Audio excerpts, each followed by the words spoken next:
Okay. Okay. Okay. Yes, very good. Ja, hei alle sammen. Da beklager vi at vi hadde litt tekniske problemer med å komme i gang. Men vi ser at nå henger dere med, og det er 27 stykker med oss i dette webinaret akkurat nå. Jeg vil ønske dere velkommen på vegne av hele Team Tavex her i Norge, på vegne av Haldor og Kristi og Milos og Aros og Ahmed, som noen av dere kjenner. Og som dere kan se, så har vi med oss Krassimi Petrov. Han er i Emiratene, der han jobber nå, i universitetet i Fujairah. Og vi krysser virkelig fingrene for at internettforbindelsen skal holde, for den skal visst være sensurert i Emiratene. Så det håper vi vil fungere bra. Vi også oppmuntrer dere til å delta aktivt i chatvinduet, fortelle til oss hvor dere hører oss ifra, stille spørsmål underveis, og spesielt på slutten, for vi har avsatt en del tid på slutten av webinaret for spørsmål. Som dere vet, så har vi invitert Krassimi Petrov til å prate om emnet krigen mot kontanter. Krassimi er kompetent fordi at han har undervist i økonomi og i finans i 15 år i 10 forskjellige land. Og han er også en privat investor som har store erfaringer med private investeringer. Så vi håper virkelig at dette blir et spennende webinar for oss alle. Den blir også tatt opp, så dere kan få linken etter at vi har fått gjort den i stand.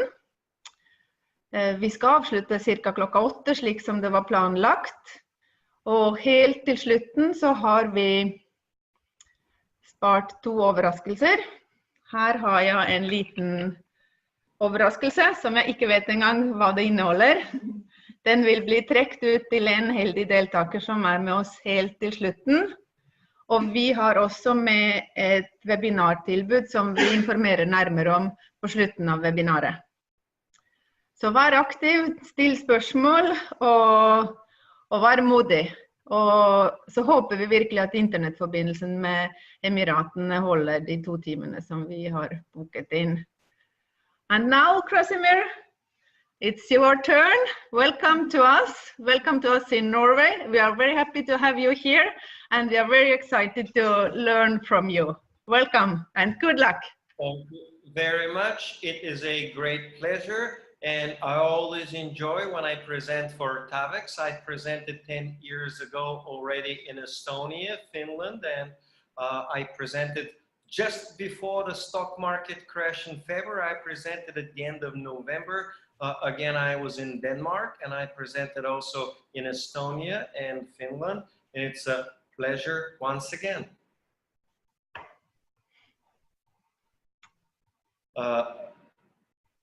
So tonight, the main topic from what I understand is that we will talk about the war on cash and what's been going on in the world. And first of all, we need to spend about maybe 10, maybe 20 minutes to understand why there's a war on cash, what is going on, and what the reason for the war on cash is. And after that, I have prepared for you a 27-page slide presentation, 27-slide presentation. And the war on cash is based mostly on financial repression. That will be more than about half of the topic, and then the rest will be relatively easy. If you have any particular questions, I can sometimes see your questions when I'm in the chat mode, but usually I will be in presentation mode, and when I'm in presentation mode, unfortunately, I cannot see your questions. Maybe every 5 or 10 minutes I'll switch back and forth to see if there are any particular questions. I understand, unfortunately, only English, no Norwegian, so please communicate with me in English language. Now, should I begin and do screen sharing and turn to the presentation itself? Yes, yes, please. Okay, so I switch to screen sharing now. Here say share screen. Oh, the chat disappeared. Do you see now my financial repression, the slides? Yes, we do. Okay, well, tonight's topic is financial repression and the war on cash and gold. As you can see, my name is Dr. Krassimi Petrov, and I'm a professor in finance, associate professor in finance at the University of Fujairah in the United Arab Emirates. That's where I am right now, is about just 100 kilometers from Dubai. First of all, every time I try to prepare the war on cash, and I did it a couple of times before, it always boils down to the same thing. It boils down to financial repression. And financial repression is essentially has been a policy that has been used by governments for way more than a century. And it's an economic and monetary policy of negative interest rates for the purpose of providing cheap loans to businesses and governments and inflating accumulated debt. In other words, the main driver behind financial repression is the government. Usually government gets in debt, too much debt, and over time they are in trouble. They cannot service their debt, and therefore they try to cheapen their debt, and they do it in two different ways. Let's see. So, first of all, why they do it? What is the benefit of ultra low interest rates? Why do it? Number one, cheap borrowing. Governments borrow a lot and they love to borrow cheap. Banks, commercial banks are financed by cheap borrowing, and therefore commercial banks in general always have an interest of lower interest rates. Lower interest rates are benefit for commercial banks as well for the government. Low interest rates provide for easy borrowing. They basically, consumers can borrow more easily. Of course, banks and government, I said, can borrow more easily. Very importantly, businesses can borrow more easily. It appears that for everyone, low interest rates is beneficial, except that it's not, and I'll come to that a little bit later. The third main benefit is accumulated debts. It inflates accumulated debt. In other words, when the government generates inflation, inflation at the same time suppresses interest rates, and there is a double benefit. The benefit is, on the one hand, they pay lower interest rates, and on the other hand, they deflate the currency, they depreciate the currency, and they pay with cheaper dollars or with cheaper euro. So they deflate, we also say inflate accumulated debt. Lower interest rates stimulates consumption. With lower interest rates, people borrow money, spend it on vacation. Of course, they borrow money, spend it on cars. They stimulate investment. Businesses see low, cheap interest rates, they borrow. And low interest rates usually always result in real estate booms. And there is an extraordinary real estate boom now all over Asia, right where I am, right here in Dubai. But of course, there is a boom all across Scandinavia. Bubbles are extraordinary. Prices, real estate is overvalued maybe 3, maybe 4 times. Now, in a sense, to summarize, ultra low interest rates is like the Keynesian dream. More spending by the government, more spending by consumers, more spending by businesses. And the question is, if interest rates are so great, what is it not to like about super low interest rates? So it turns out that there is a dark side to interest rates, low interest rates. First, it destroys savers. You put your money in the bank and you get 0% or 0.1%. You get absolutely nothing. You want to invest your money in government bonds, and you get, if you're in the US, you're lucky. You get 2, maybe 3%. If you're in Europe, you get 1%. Basically, you get nothing. Second, much worse problem is that it distorts, low interest rates distort financial market signaling. The market's main function is to signal where things are profitable, where are profitable investments, and interest rates signals risk, and interest rates provide a signal on different risks. So when interest rates are low and you're barely getting 1% on your bond, what do people do? They take more risk. They invest in junk bonds. They invest in real estate. They invest in Bitcoin. They invest in stocks. In other words, it promotes all sorts of risk taking. Businesses say, oh, I can borrow for 2%. Businesses issue bonds, they borrow at 2%, they respectively buy their own stock. In other words, they use the money for stock buybacks, and the result is more leveraging. So the business will not have 70% debt and 30% equity. It will have 85% debt and only 15% equity. The business is a lot more leveraged and a lot more risky. It promotes speculation. As people can borrow cheaply, they use the money to speculate in all sorts of things, like Bitcoin, like real estate, like stocks, like everything. It promotes bubbles. Now, after so many years, like 17 or 18 years of ultra-low interest rate environment since 2001, the governments have blown all sorts of bubble. We have a real estate bubble, we have a stock market bubble, we have a bond bubble, we have a government bubble, we have Bitcoin bubble, we have everything bubble. Of course, it promotes indebtedness. People are in debt. Here, usually, even in the Middle East, people are extraordinarily conservative, yet they're in phenomenal debt.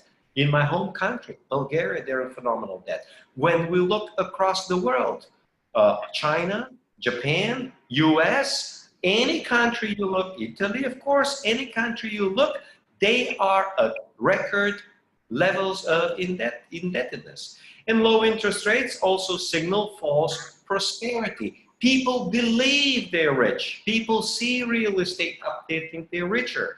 People see stock market up, they think they're richer. It creates paper wealth, artificial wealth, and of course it crowds out private investment. In other words, people invest in all sorts of speculations, and genuine, true, productive businesses take a second place. So it turns out overall, when we summarize the advantages and disadvantages, that financial repression usually has more disadvantages than advantages.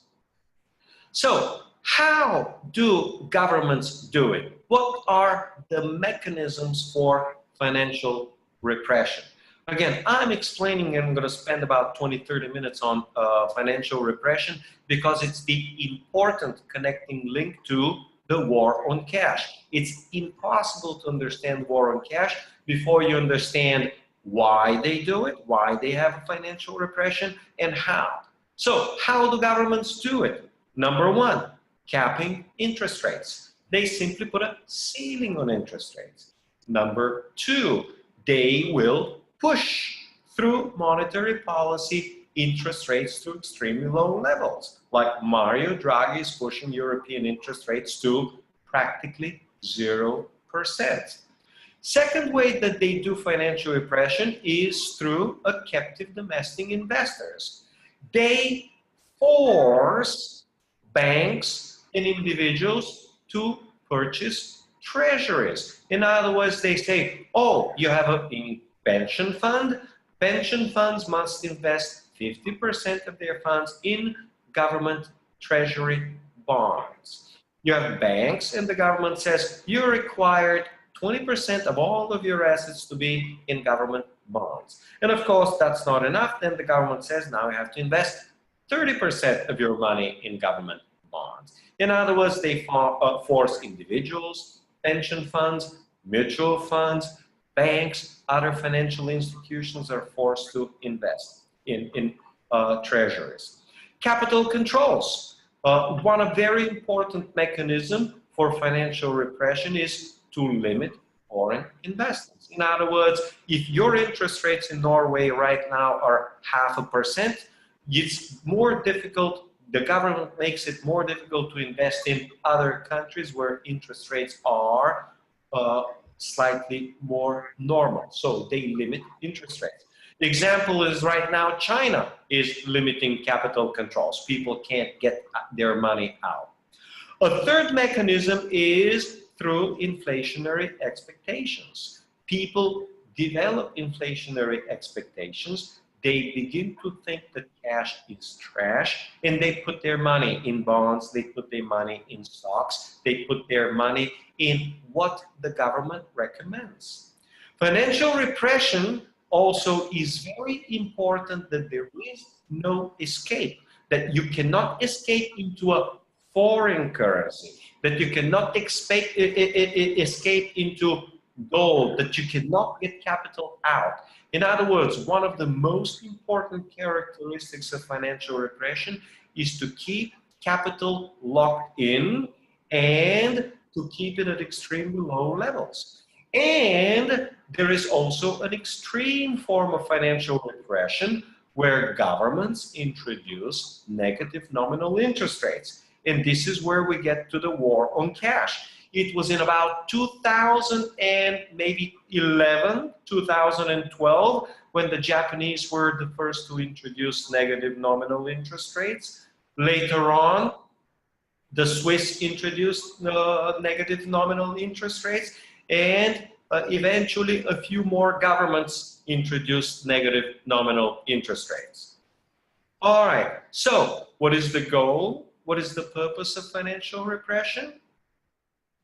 It is, first of all, they keep nominal interest rates lower. So, number one, low interest rate reduces debt payments. Negative interest rates, negative real rates will erode debt value. And the negative nominal interest rate will reduce the debt amount. So, debtors benefit. And the biggest debtor is usually the government. So, what does it mean financial repression? It can be interpreted as a tax on savers. You got 1 million in savings. Instead of earning 5% on your money, you're earning 0.5%. You earn, instead of 5, half, you're earning 10 times less. The second meaning of a financial repression is an inflation tax. You got 1 million saved, and if your currency loses 5% in value due to inflation, out of 1 million, you lost 5%, or you lost 50,000. And inflation and low interest rates, they act as a hidden tax, as a stealth tax. Not very many people understand the inflation tax. Not very many people understand why they're not getting a lot of good interest like they did 10, 20, 30, or 40 years ago. So financial repression turns out to be very common historically. I have not put it in the post here, but there was financial repression after the Civil War in the United States in the 1860s. Of course, there was a massive financial repression after World War I. World War I, most European countries had accumulated huge amounts of debt, and therefore they needed financial repression to keep interest rates ultra low so that governments can actually repay their debts more easily. Exactly the same happened after World War II. Governments all over Europe, including the United States, had huge amount of interest rates, and they needed low interest rates to be more easy to pay those debts. The third case was in 1970s, or actually late 1960s, were associated with US policy. LBJ's Lyndon Johnson, that will be a US president, who decided there's going to be a war in Vietnam and at the same time a great society. And the result was that the US government had an extraordinary, unprecedented debt up until that time. The debt was accumulated, and in the 70s, the United States had to keep artificially low interest rates and relatively high inflation rates, maintain negative interest rates in order to inflate their debt. Similar situation was after 9/11. Another example would be after 2008. There were lots of stimulus packages, there were lots of bailouts. These were in the trillions, and now they've been close to 15, 20 trillion. Some people estimate them up to 30 trillion. The estimation only for central bank stimulus is $20 trillion, or about 20 trillion euro. And there has been a post-bubble Japan. Japan had a huge bubble in the 1990s. The bubble burst in 1990s, and it's been now 28 years in a row. The Japanese government has had a policy of ultra-low interest rates, attempting to inflate all the accumulating debt, and in the process, they have been accumulating even more. So the question is, well, if you have a government policy of financial repression, who wins and who loses? And you can see on the right side the losers. If you got cash, you certainly lose. Your cash loses value. If you have stocks during financial repression, stocks not always perform very well. Bonds especially do not perform well. Bonds do not perform well because usually inflation eats away the value of the bonds. Now, who are the winners? Usually gold. Gold is usually the best winner in a financial repression environment. Real estate is a good winner. It is not a coincidence that before 2008, there was a massive real estate bubble around the world, and the financial repression in the last 10 years resulted in an even bigger real estate bubble in most countries around the world. Financial repression is associated also with commodities, and usually commodities are winners, and foreign currencies usually win. If your country has a financial repression, you want to buy a foreign currency.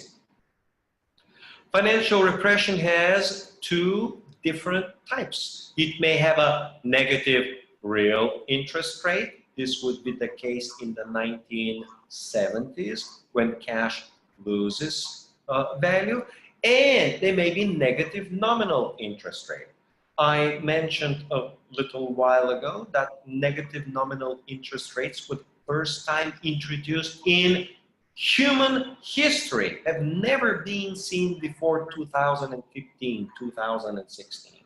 And for the first time, the Japanese government, the Swiss government, and then a whole bunch of other governments have introduced negative interest rates with an attempt to deflate their debt quicker and faster. Well, if they pay you minus 1%, then cash protects your value.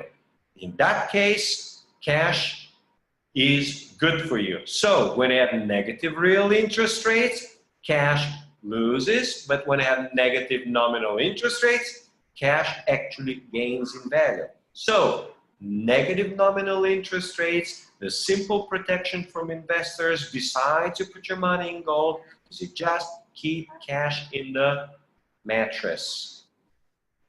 Let's see if there are any questions. I need to pause. Any questions at this point in time? But at the moment, as we can see, but maybe somebody dared to ask now. No questions for the moment. Okay, well, let's continue with financial repression. Okay. There is a question from Raymond. Okay, it's a very good moment just to pause. This is all the foundation and understanding what financial repression is. And then I have about 10 slides on the war on cash. And then I'll have a few more slides specifically to Norway. Let's see if there are any particular questions. Yes, Raymond has posted a question, and as Andre as well. Can you see it, Krasimir? Well, let me see. Catherine, there is 2 questions. Chat. I'm opening a chat right now, and I'm looking at the chat. I'm reading from Raymond. U.S. has big debts, and their debts are still rising. Yes, I agree. Yes, it's absolutely true, and they are rising at the fastest rate in American history. Their debt is increasing every year, correct? And I will add an accelerating rate. Yes, but nothing happens. Absolutely true. And the answer is nothing happens because the US government has suppressed interest rate to 1% up until recently, and therefore nothing happens as long as interest rates are low. Correct. We have heard of Dr. Doom. That will be, I assume, my good friend Mark Faber. We spent a lot of time in Thailand with him together. And other professors giving us warning for the rising debt all over the world. Yes. Very true, correct. They have all warned, me too. But we can still see economic progress. Correct, incorrect. We can still see economic progress. I hope everyone can hear me. No, not true, not correct. We're not seeing economic progress. We're seeing false prosperity. This is my slide where I explain that the artificial consumption, artificial investment, artificial government spending leads to an artificial boom. And it appears to be an economic progress when in reality it is not true. It is not an economic progress. It appears to be an economic progress as long as in Europe, Mario Draghi keeps interest rates up until, 0.5% or 1%. Now, all these people, professors said that people should stay away from the stock market every year. Yes, they've said it, absolutely true. And that the gold silver price is not falling, okay? So these people have not been investing in the stock market, have not been so smart. Again, the answer is yes and no. With the benefit of hindsight, it is true that they have not been so smart. But at the same time, we saw what happened in February. Again, a crash can occur in 2012, it can occur in 2014, it can occur in February, and again, it may occur next week or next month. So it is true with hindsight that the stock market had provided a good return, but again, we still, the risk is extremely high. Again, stock market can crash, and it did crash 10% in 1 week. And again, it may crash 50% literally in 3 days. And if it crashes 50% in 3 days, at that point, it may not look so smart. Let's remember, it is a reminder, and this is where the argument is correct. In 2004 and 5, people said there is a real estate bubble and real estate will crash, and people were wrong in 2005, but there was a bubble. People made profits in 2005, and they made profits in 2006, and they made profits in 2007, and they made profits in 2008. And for all of these 3, 4, or 5 years, people were wrong until in 2008, the real estate bubble burst, and then they turned out to be right. So just because the market is overvalued, it is very hard to know and to say when the bubble will burst, when the stock market will crash, okay? So the question is, why do governments do this to us? Why do governments do this to us? I already had a slide which explained the benefits for the government.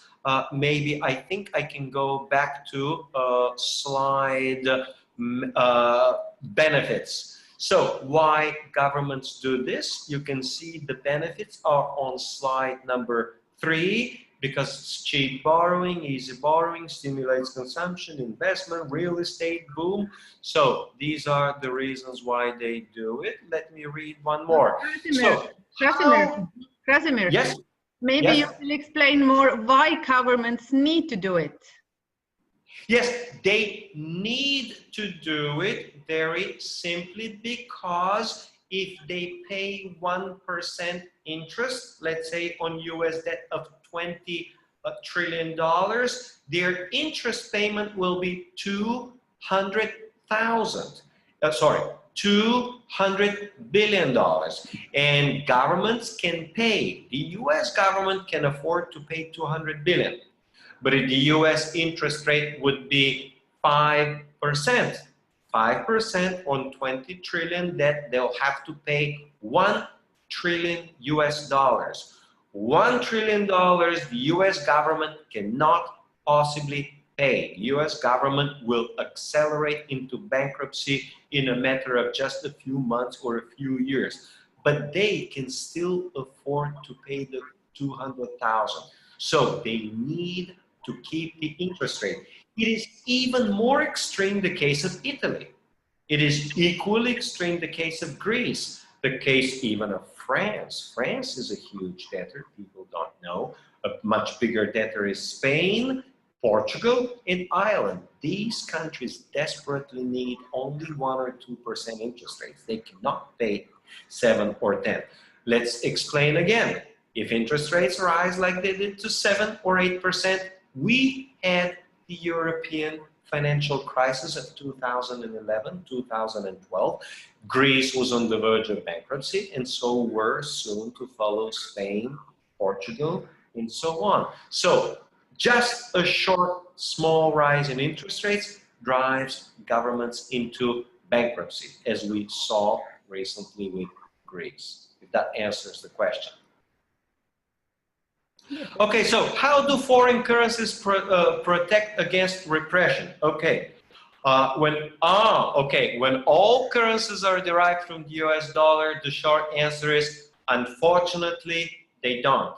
If all currencies are derived from the dollar, then you're not protected against financial repression by any other foreign currencies. You can be protected against financial repression only with gold. Gold is the only. Now, I will explain how do foreign currencies protect against repression. Example, Japanese yen. Japanese government has been implementing for 27 years hardcore financial repression with extremely low interest rates, okay? And it would have been beneficial, indeed true, to invest in foreign currencies like the dollar, later on in the euro. And if you were a Japanese, you would be protected from the financial repression of the Japanese government. And there may be some other developed, less developed or developing governments that would be protected if you protect yourself from the dollar. So there may be cases, but if they're all derived from the dollar, unfortunately, the only meaningful protection is gold. So any currency that appreciates against the US dollar tends to get weakened to prevent it to get too strong. Yes, to lose exports. Correct. This statement is absolutely correct, and this is related to currency wars. Currency war is associated with a government devaluing its currency against other currencies in order to make their export more competitive. Biggest for the last 10, 20, 30 years, well, for the last 60 years has been Japan.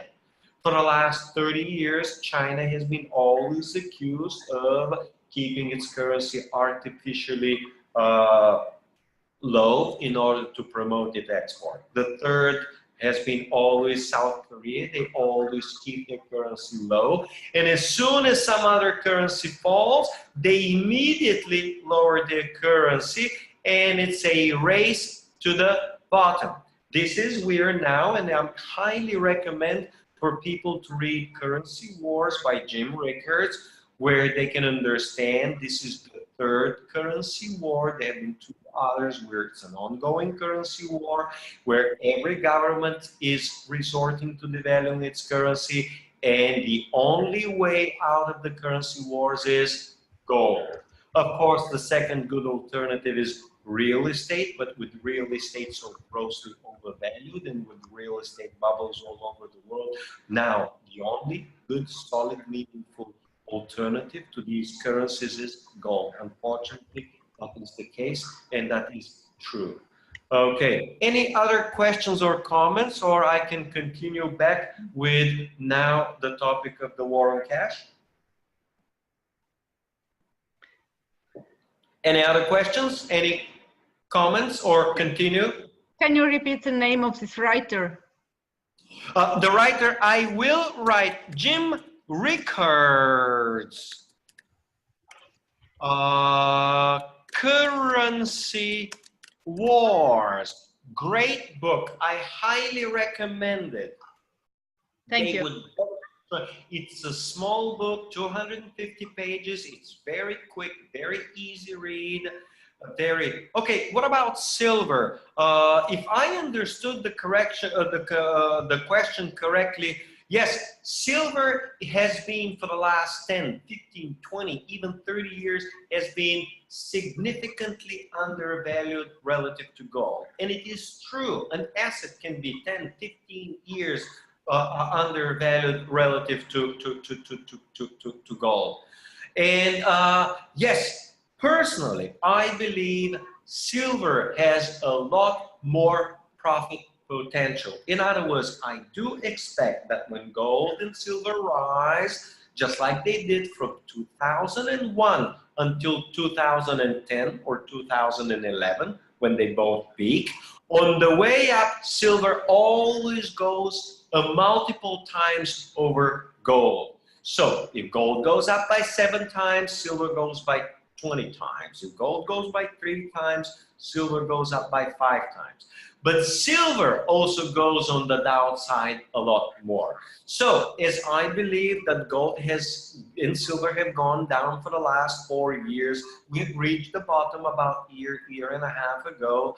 And as I believe that we're on the way up, I believe that silver is a significantly better investment over gold. I actually recommend silver more for its speculative potential, but gold is a lot better, a lot safer investment. So, for example, when silver crashed from $50, it crashed down to 12 or 13, I don't remember. It crashed 4 times. Silver lost 70–75% of its value when gold was down only 40%.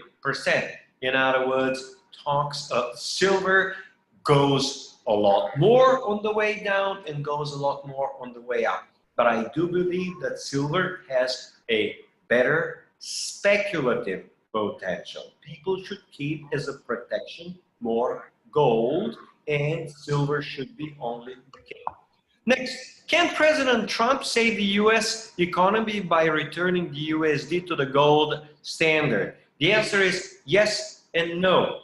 There is no way to save the US economy. The US economy needs to go to the complete restructuring of the economy. The currency needs to crash, the government spending needs to collapse, all the assets, stock market need to be devalued 5 or 10 times, real estate is overvalued, need to be devalued 3 times.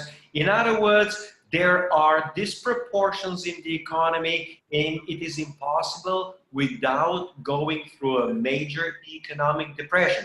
But the depression itself, just like the one from 1929 until 34 or 36 or 42, the Great Depression lasted anywhere between 5 and 15 years, depends on how you count it, is the time that will readjust the economy. So there is no way to save the economy. Not Trump, not anybody. The US has wasted its wealth. It's all spent. It's all squandered. The banks are empty. They all have debt. It's all paper. And therefore, there is no saving. Now, exactly when and exactly what will be the bust is hard to predict. It's a very different subject. Could be an inflationary bust, could be a deflationary bust. But going to the gold standard will be a new solid foundation for the next 10, 20, 30, or 40 years. But the transition period will be associated with a major devastating economic consequences. Same applies for China, same applies for Japan, same applies for Italy, even for France. Of course, the same is for Greece, Spain, and Portugal. Let's see, more questions, or I go back to the currency wars? Maybe go back to the currency wars? Yes. So not currency war on cash. So financial repression, war on cash. So why is the war on cash so much important? And the answers I gave in the previous slide. This is the slide. It's the negative nominal interest rates. When the governments want to impose negative nominal interest rates, people can protect very simply by holding cash in the mattress or in the jar, okay? The policy does not work and cannot work if people don't have cash, meaning they have their money in the bank or in the stock market, then the policy works. Therefore, for this policy to work, governments must reduce the cash holdings. They must increase, therefore, bank holdings, in other words, bank deposits and bond holdings. In other words, if you got your money in cash, the policy doesn't work for the government, you win, the government loses. Now, if you don't have your cash and your cash is in the bank or in bonds, you lose and the government wins. That's why the war on cash becomes a necessity. Since the negative nominal interest rates were introduced in 2015, it was immediately noticed that as people hold cash were protected. In 2016, there has been a general offensive for governments to do that. Now, here's a chart which shows exactly what I was explaining. In 2015 or late 2014, you see December, were the first government bonds that were yielding negative interest rates. In 2016, there were about 1 trillion. And as the chart ends, they were 5 trillion. Right now, we have an estimated of over $10 trillion equivalent that have negative interest rates. For a while, even German bonds were yielding negative interest rates. And if you're a German and keep your money in cash, in euro, well, you don't lose. So that's the reason for the war on cash. So again, the war on cash, foreign currency protects against asset, but now domestic currency also protects you. You just keep your money in cash. So what the war on cash is simply an extension of financial repression. It's a further, deeper, when you just don't impose low interest rates, but the low interest rates go into negative territory. It further is an extension of capital control where you restrict not only foreign currency, but the government must restrict domestic currency too. And this is what the war on cash is.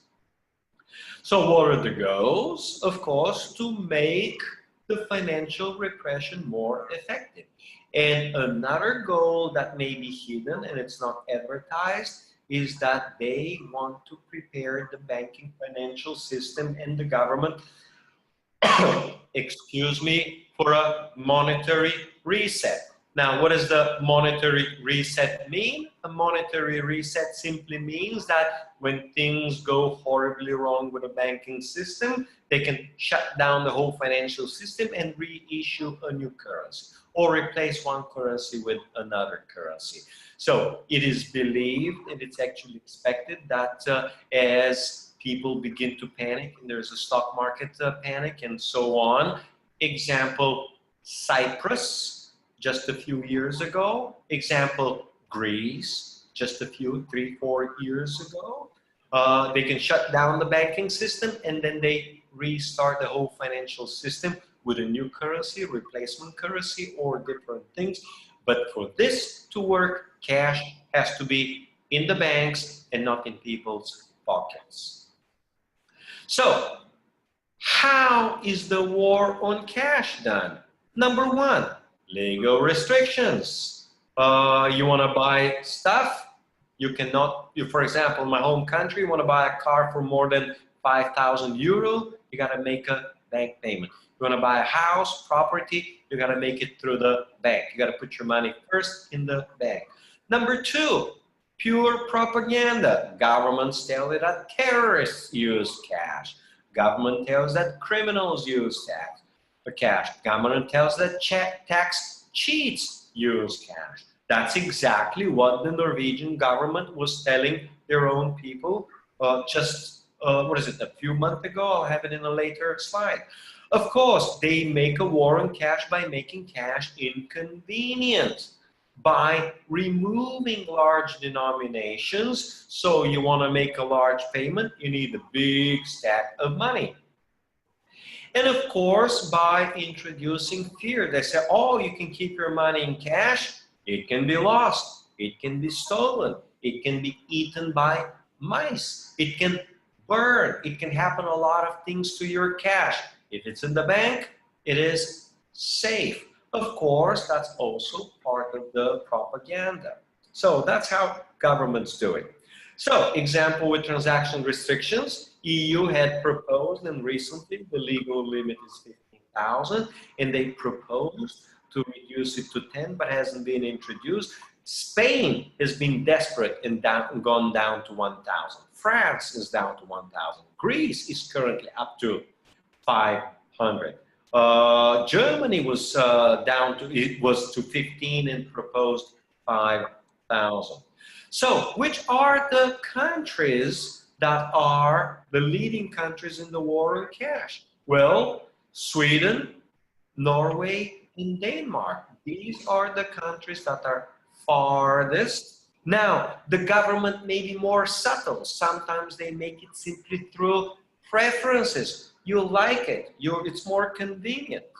So what about war on cash? Let's see. Let's pause here a second. Short pause. I got 7 or 8 slides, and see, are there any particular questions related to the war on cash before I move to the war on cash and what I have seen in media? All right, so how about Norway? I don't understand the question. How about Norway? That's from Christer Olden on 948. How about Norway? What? Currency, debt, whatnot. Do you really think that we will go back to the this gold standard? No, I never said that we will go back to this gold standard. No, I never said that we will, because US government does not want gold standard. German government usually doesn't want a gold standard. The British government certainly doesn't want gold standard. Japanese government doesn't want gold standard. So most governments around the world don't want the gold standard. They hate gold. Gold imposes discipline. But when confidence is lost, usually gold is the main means to reintroduce. So they don't want it. They don't like it. They'll try to make a reset, and they'll try to attempt the reset without gold. But in the meantime, gold price goes up. In the meantime, gold goes up. And I can explain a lot more on gold a little bit later. I like to talk a lot about gold. I've been diligent student in gold about 16 years or 17 years in gold. So when not, if as I understand the global crisis appears, in what way will Norway be affected? Also, simple question. Was Norway affected during the global financial crisis of 2008, 2009, or 2010? If you have exports, most or all exports will be affected. If you have tourism, most or all your tourism will be affected in any way. In other words, Norway will be affected pretty much like any other country, pretty much like Denmark, like Sweden, like Finland, like Germany. Norway will not be in any way spared, even though economically it's amazing. Norway is one of the few governments in the world that has relatively high savings, relatively high pension fund that have accumulated real savings as opposed to paper saving. That's a different topic. But anyway, Norway will be affected pretty much just as badly as most other governments will be affected. Again, crisis will come. It's extremely hard exactly to pinpoint the timing. That's a very different topic. All right, maybe move again. Maybe move on to the presentation. Maybe I should confirm something to you, Krasimir. Last summer in 2017, we got the new anti-money laundering law in Norway. And we are not anymore allowed to receive more than 40,000 krona payments, for example, also for gold and silver and for car and for bigger deals. Yes, of course. This is part of the war on cash. All right, so what's going on, particularly as Norway, Finland, Sweden, especially in Denmark, the leaders, what do? Number one, rapid shift to digital payments. Governments encourage digital payments. Government forces employers to make digital payments. In other words, salaries will be deposited in a bank. Okay, conservative government, conservative party proposed to eliminate cash. Yes, there have been some changes, some development. The government, or at least says that they want to introduce mandatory online billing, which means that you're going to get billed online and then you have to pay online. Turns out that the biggest supporter for all the war on cash is the Norwegian Police Federation. They say, yes, these are criminals. We want to reduce it. As I already mentioned, and it's very important to understand, I believe I have an extra slide, is quite a few banks like DNB and Nordea already refuse cash. They already are in strong support on the war on cash. The banks, particularly, of course, with the government, they want to eliminate the 1,000 kroner banknote. Now, I don't say they will, but they want to. They desire, and they are likely going to do it. And one way to do it, they'll simply stop issuing the big banknote, and over time, the banknote will slowly disappear from circulation, okay? But at the same time, banks have a war on Bitcoin. They hate it. Again, I'm not saying Bitcoin is great. I'm just saying is that as soon as there is competition, immediately they say it's bad, it's evil, and they immediately fight it. What about Norges Bank? Specifically, it claimed that 50% of cash transactions were outside the bank's control. And they said, well, we are not controlling cash and we're not controlling 50% of transactions. In other words, the central bank and commercial banks are worried that half of the transactions are not under their control. Well, basically they want control. They want power, and they get power through control of money. Okay? And they say, oh, it could be used under the table money. It's used for money laundering. And of course, they say very clearly, they want to track money. Well, do you want your money to be tracked? Again, it's a question for you to answer. So, it turns out that when it came to war on cash, banks in Norway, as well as in many countries around the world, they love the war on cash. They support it. Why? They support it because it keeps your money in the banks. They want your money to be in the bank. And the bank pays you nothing. It pays you zero right now. It prevents bank run. If your money is in the bank and you cannot have cash and you cannot withdraw cash, it is impossible to have a bank run. Right now, you can go in the bank and maybe take your money out. But if you're in a cashless society, you cannot take your money out. So the banks love it. The biggest risk for a bank is a bank run.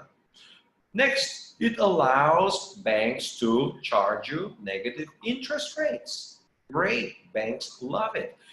For every little transaction, every little payment, they charge you a transaction fee. Banks love transaction fee. So you want to buy yourself a coffee or whatever, you pay a certain amount, let's say €2, the bank takes its own little cut of 2 cents or 2 euro cents.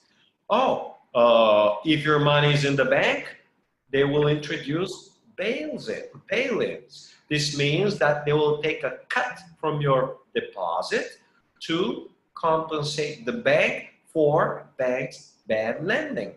That already happened in Cyprus. That already happened in Greece. This is the blueprint to be happening all over Europe. Italian banks are next.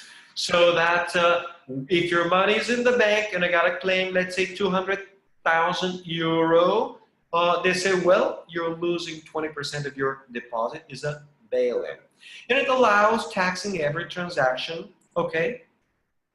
And it cuts cost on handling cash for the banks. Handling cash for the banks is a relatively expensive operation. They got to feed the ATM machine. They got to transport cash from the main office to some other branch.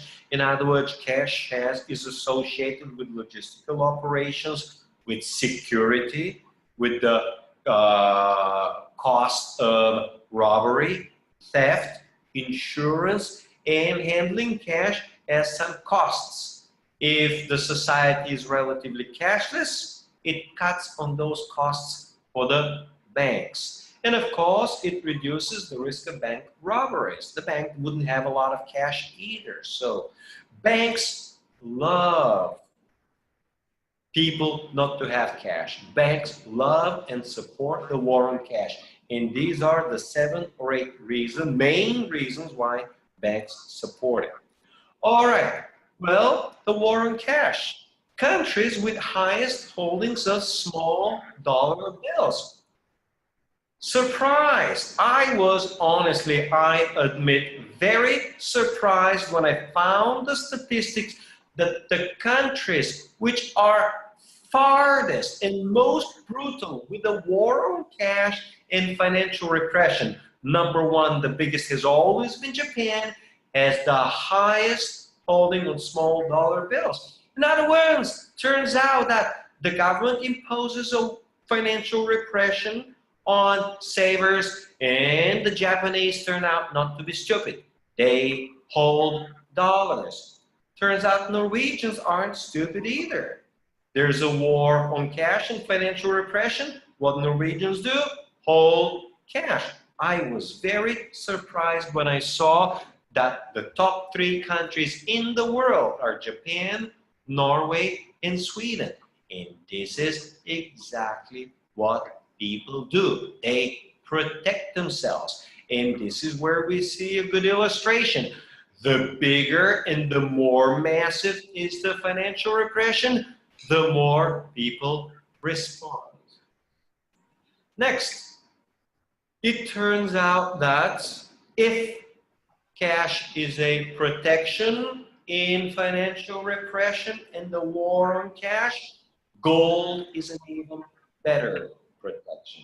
And gold protects even better than cash. Now, silver is a separate subject I don't want to get into right now.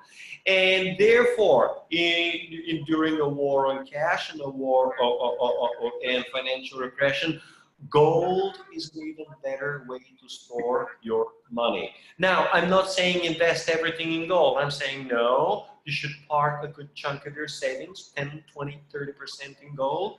You should park a good chunk of your savings, 10, 20% in pure cash, and then you invest the rest in whatever that might be, real estate, stock, bond, and whatnot. I am for, and I can explain later, another topic for another time, diversification.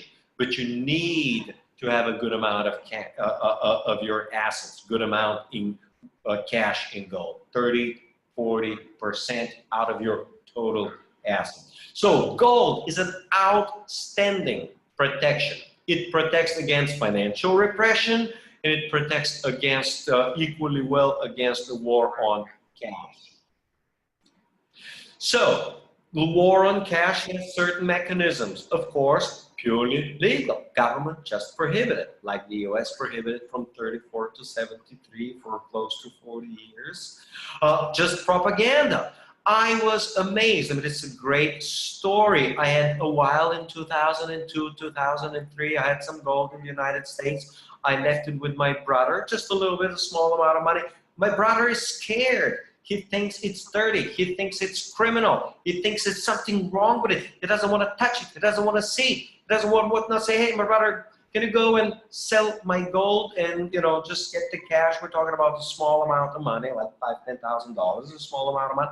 He doesn't want to do it. He's scared. He thinks that there's something wrong with holding gold.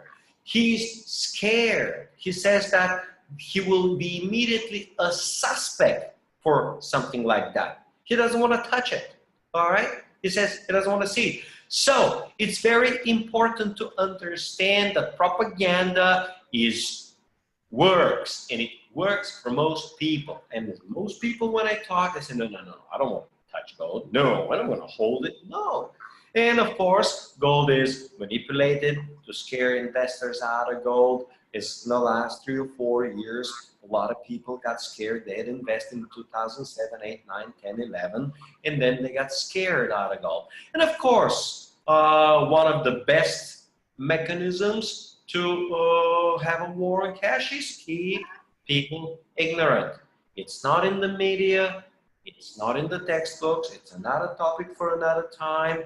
When I was teaching international finance in 2007, I was shocked to discover that everything that the textbook in international finance by Paul Krugman, everything it says on gold is wrong, dead wrong. It's unfortunately, but that's the reality. Another topic for another time. And of course, the simple mechanism for the war on cash is just confiscation, just nationalization. And as it happened, believe it, just recently in 1997, during the Asian financial crisis, when the South Korean currency crashed, they appealed to the patriotism of South Koreans to help their own country and to deliver their gold to the government to help them raise hard currency gold and in order to stabilize their currency in the financial system. So they say, if you're a true patriot, you will give your gold to the government, and patriots buy gold. And they say, if you're a traitor, you hold gold. That's actually, of course, propaganda, but governments use it, and it works. It works for 80 or 90% of the people. During the Great Depression, 33, 34, when Roosevelt appealed to most Americans to return their gold, they trusted the government. They went in, they returned their gold to the government, and they realized that a few months later, the government turned on to them, devalued their gold, devalued their dollar, and they turned out to be cheated by their own government, just like it happened with the South Koreans in 97, 98.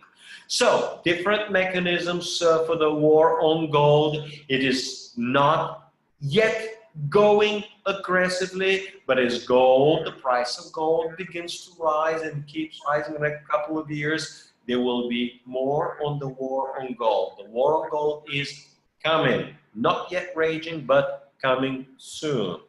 And what's the conclusion? Well, please take a look at government debt. In 2002, the box on the left, you can see that overall debt for ex-China, China, US, and so forth, you see has been 246% of GDP, the respective GDP, and it's $86 trillion in US currency. By 2007, government debt has grown to 149. Now, sorry, 2012, debt is 205 trillion, at 300%. By 2017, and this is a slightly older, is 330%. Now, at the beginning of 2018, the estimated number is 350%. In other words, debt keeps rising and rising and rising and rising. Low interest rates no longer work. Government need to shift to negative interest rates. I showed you the chart from 1 trillion to 5 trillion to 10 trillion, and more debt turns into negative territory. So there will be more necessity for a war on cash, and later on for a war on gold. And again, to conclude, 1 or 2 more slides. Total global debt is still rising and keeps rising. Financial repression must necessarily intensify. The war on cash is just beginning and will intensify. The war on gold is just starting and will intensify. And therefore, what's the recommendation? Simple. Have gold, keep it outside the financial system. Bury it in the ground, put it somewhere in the chimney. There are hundreds of ways to hide gold and hold cash outside the financial system. It is as simple as that, and you'll be relatively protected. Of course, you can keep some gold in the bank vault, you can keep some cash, but you should have most of your gold in cash outside the financial system. Of course, you can still invest in some gold, some stocks, some bonds, of course, some real estate and what. And this is it. Thank you very much for your time. And let's see what questions you have and where you want to lead the discussion. Maybe you can introduce some other people. Let's see. First of all, let me read. I'm reading 1001 from Andre. We must take away the bankers' ability to print money. Would you agree? Yes, of course, I agree. We have to limit them, but the bankers love it. And it's not exactly the bankers, it is the government. Governments are in debt and governments finance their spending with printing money. So it is an unholy alliance between governments and banks where they jointly create money. Governments the printing money and banks through deposits, and they both benefit at the expense of people. Yes, we have to do that, but they will fight us, okay? And they will not agree. So even after crashes, then they create their fortunes by printing more money. Yes, absolutely correct. This is exactly what they do. They print more money. That's why for the last 5, 6, or 8 years, the rich are getting a lot more richer because they print the money and then they pour it into the government, they pour it into the financials, into banks, and then they channel it into the financial system and drive stock prices up, drive bond prices up, drive assets up, and the rich get richer and the poor get impoverished. Absolutely true. Next, Raymond. I think that Norway will not have any big problems. I will have to, unfortunately, per my personal opinion, is disagree. At least let's say we have all this gas and also this black gold. I'm sorry, not true. There are many countries that had a lot of gas and a lot of black gold, and during the global financial crisis, they suffered, and they suffered bad. And again, just having the gas and the gold, it is not sufficient protection, even if you have it. And again, Saudi Arabia had it, but it didn't. And again, during a crisis, demand, especially global financial and economic crisis, demand for black gold goes down, and it goes down a lot. And please, a reminder, maybe you just forgot that just a few years ago, just 2 years ago, oil crashed down to $26. And for oil exporting countries, that was a complete disaster. Please do not think that just because you have the oil that you're protected. Yes, if you have a gold and have a gold in the central bank, you are protected. But having the oil, you're not protected, okay? So these are my thoughts, whether you agree with it. President Ronald Reagan once said about gold in the US Treasury, we don't own a single ounce. Are the US vaults completely empty? Yes, I am of the opinion, and I have studied for the last 15 years the research of GATA, and I've read thousands of articles, and I do believe that US vaults are mostly empty, probably 90 to 95% empty, and I do believe that most of the gold bars are there, but they're gold-plated bars, that they're tungsten bars, tungsten, I think wolfram, and that these are tungsten bars which are gold-plated, so that 95% of the gold is actually fake gold. I believe that. There has never been true, genuine audit, I think, for 60 or 70 years, so nobody can know. They will introduce people to the vaults, they will show shiny bars, but you're not allowed to drill through the bar and see, is it tungsten or is it real, genuine gold? So the short answer is we don't know, but there is significant evidence that a lot of gold has been leaking out throughout the decades and that there is little to nothing. Okay, country which is most healthy economy in Europe? Oh, that's an easy answer. Norway. Norway has the highest savings rate, well, with Denmark too. The government has the relatively low debt. Norwegian kroner is relatively one of the most stable, or actually most solid currencies in the world.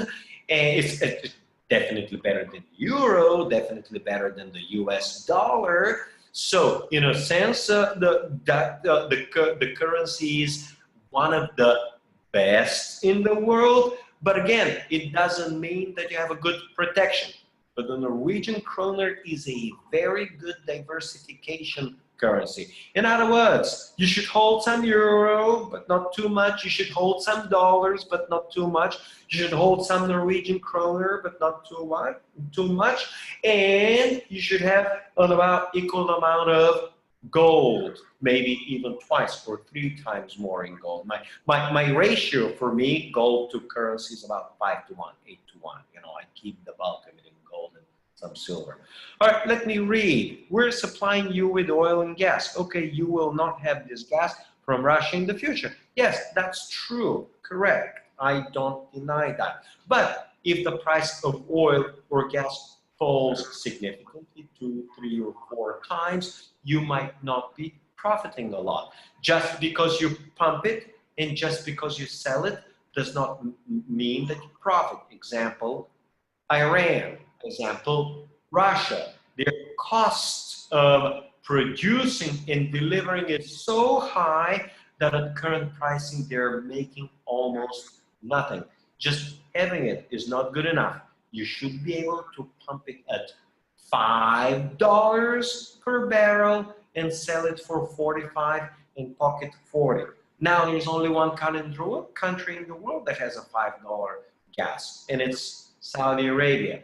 Does anybody in the audience know what is the cost of Norwegian oil per barrel? In other words, maybe it costs $40, and now at 46, you're making only 6 per barrel. Okay. If anybody knows, or if anyone has a little time to say cost of barrel per oil, and you will see exactly what I'm talking about.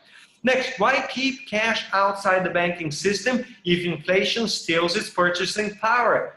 Yes, thank you, Robert. You should not be keeping a lot of cash. You should be keeping mostly gold. If you keep doing this with gold and silver, yes, absolutely, correct. You're correct. As long as you have an ongoing inflation, cash is not a good protection. Gold is an infinitely better protection. You're absolutely correct.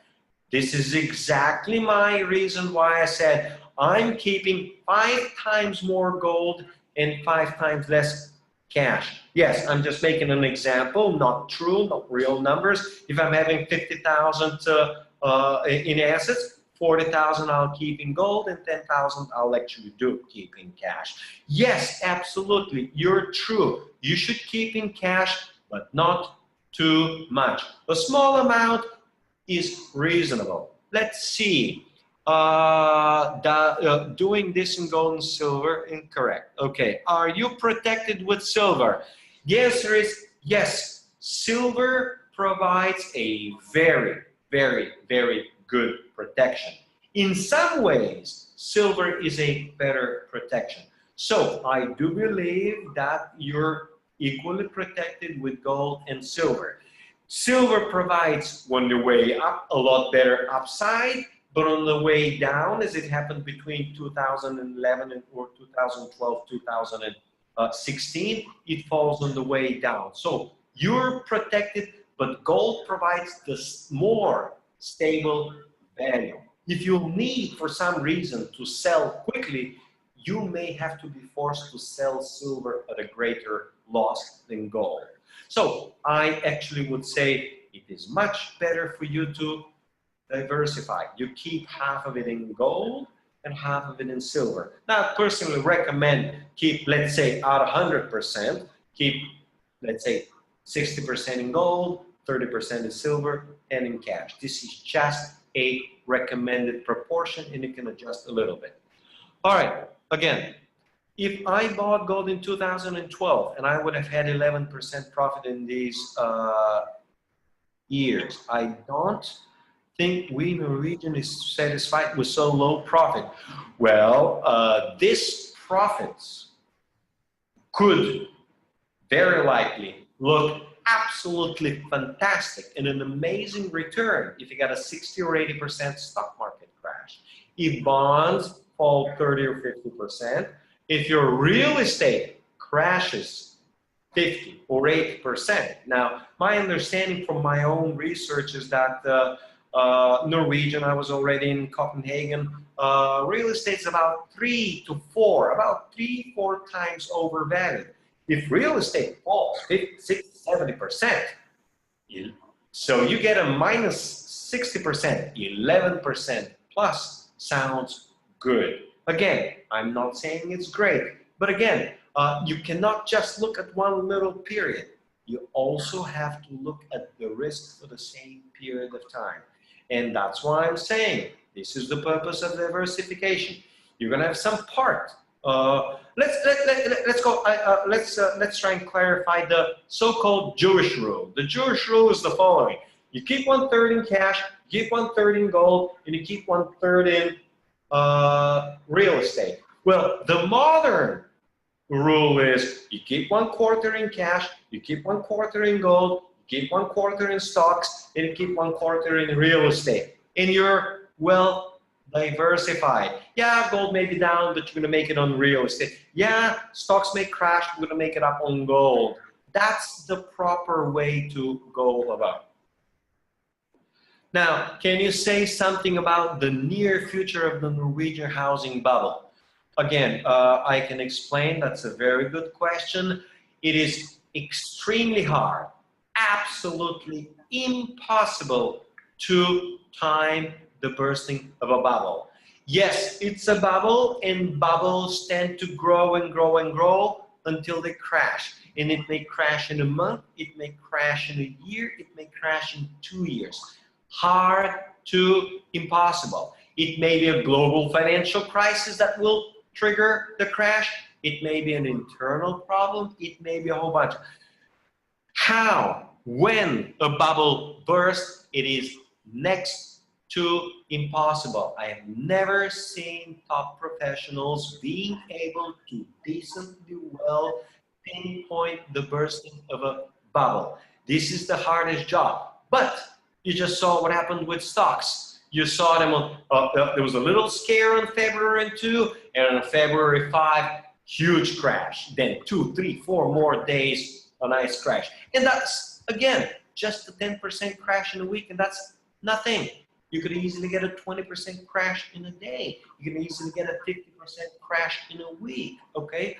Again, these are extraordinary risks, and again, you're playing with fire. And again, I'm not saying don't invest in stocks. I'm saying Don't invest 80 or 90% in stocks. That's foolish. I'm not saying don't invest in real estate. I'm saying stick to 20, 30% in real estate. Okay, 40% in real estate, but stay diversified. That's extremely important.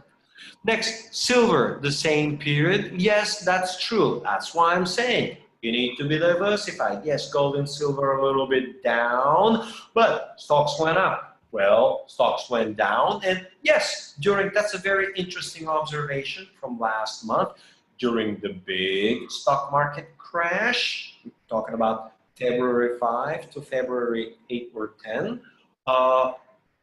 You had a 10% crash, and gold did exactly what it's supposed to do. Gold pulled up quite a bit nicely to compensate. So, example, if you're decently well diversified between gold and stocks, your crash on stocks would have been very nicely compensated by gold again. And before that, the period, I'm talking now to Raymond, if you were in stocks and had some gold, your stocks would have made up for your losses in gold. In other words, don't go 100% into the one or 100% into the other. Try to stay reasonably diversified.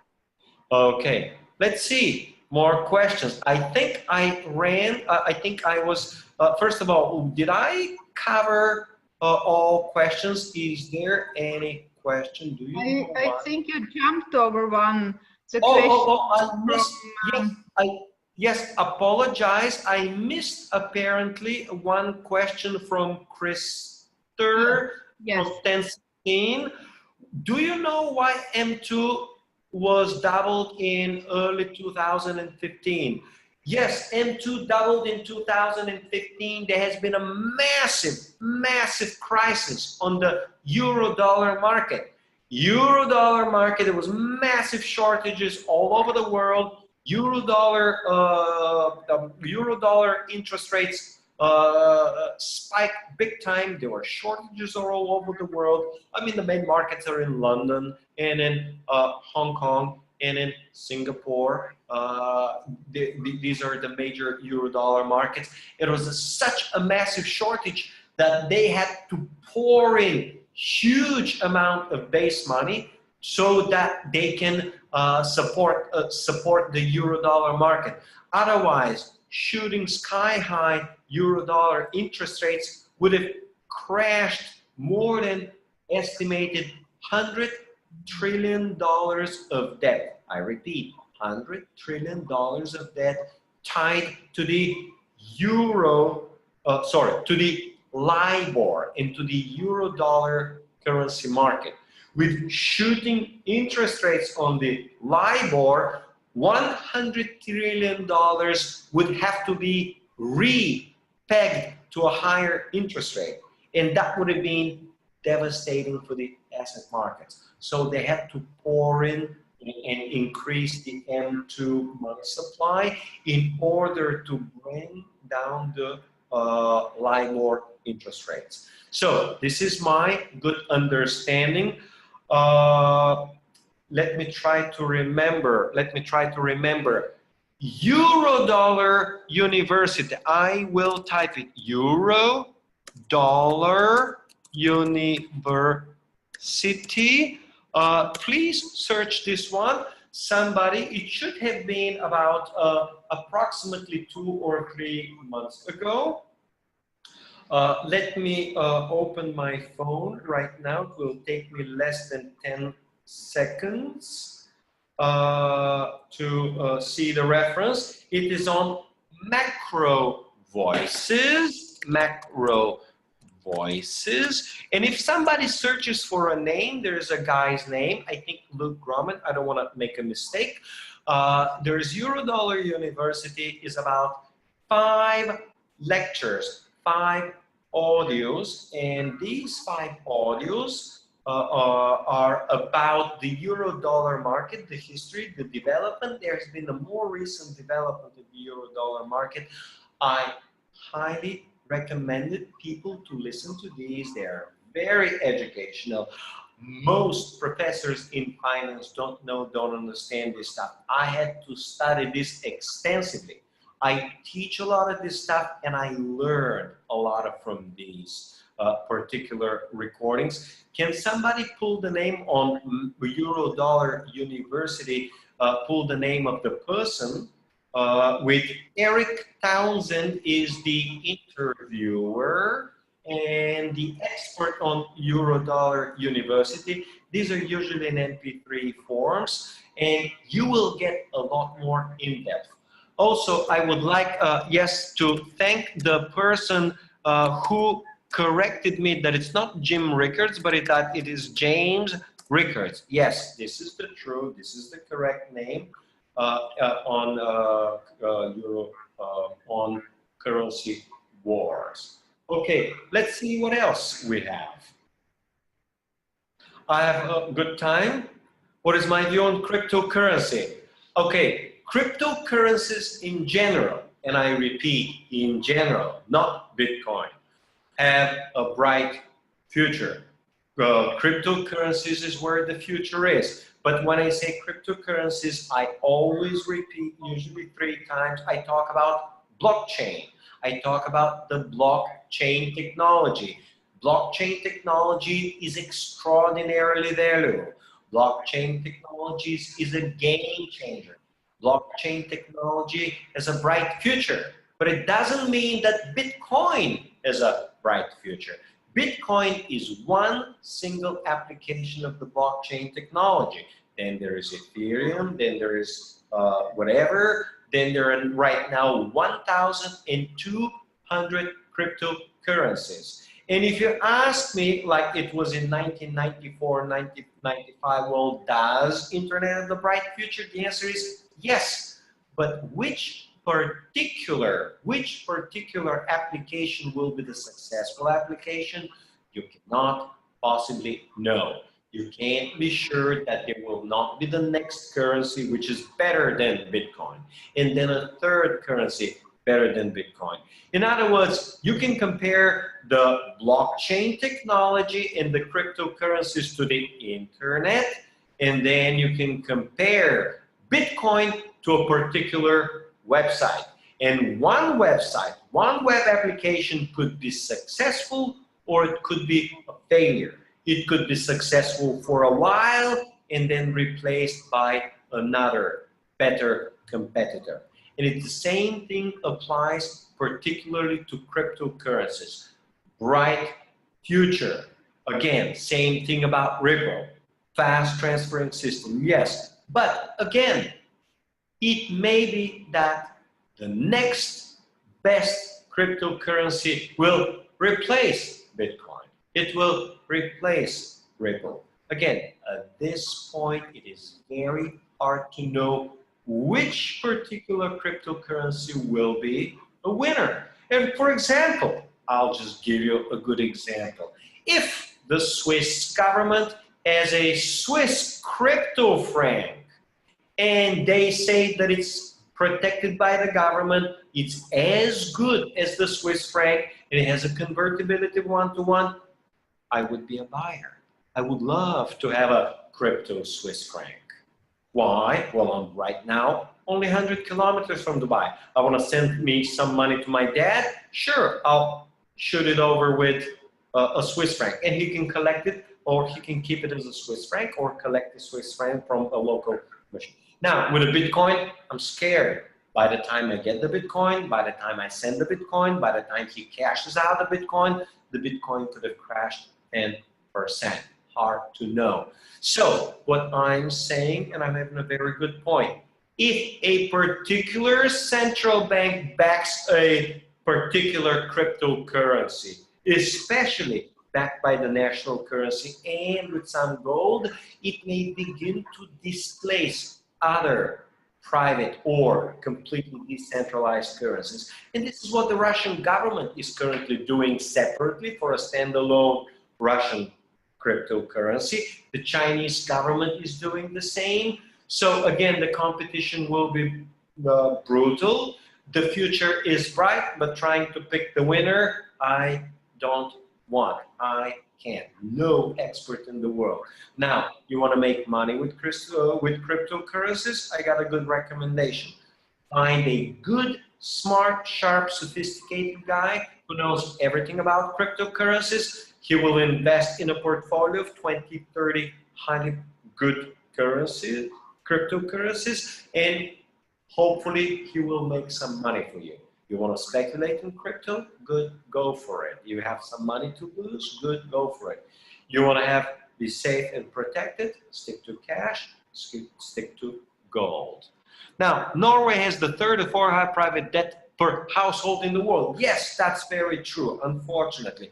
Same thing applies for Finland. Same thing applies for most of. How do you think the coming rate increase will affect this situation? The answer is bad, very bad. Okay, private debt to GDP in Norway is 283. Yes, true, very high private debt. Norway has the blessing of relatively low government debts, relatively low future obligations of, let's say, US and most other countries have unfunded pension liabilities. Norway is one of the best funded pensions systems in the world.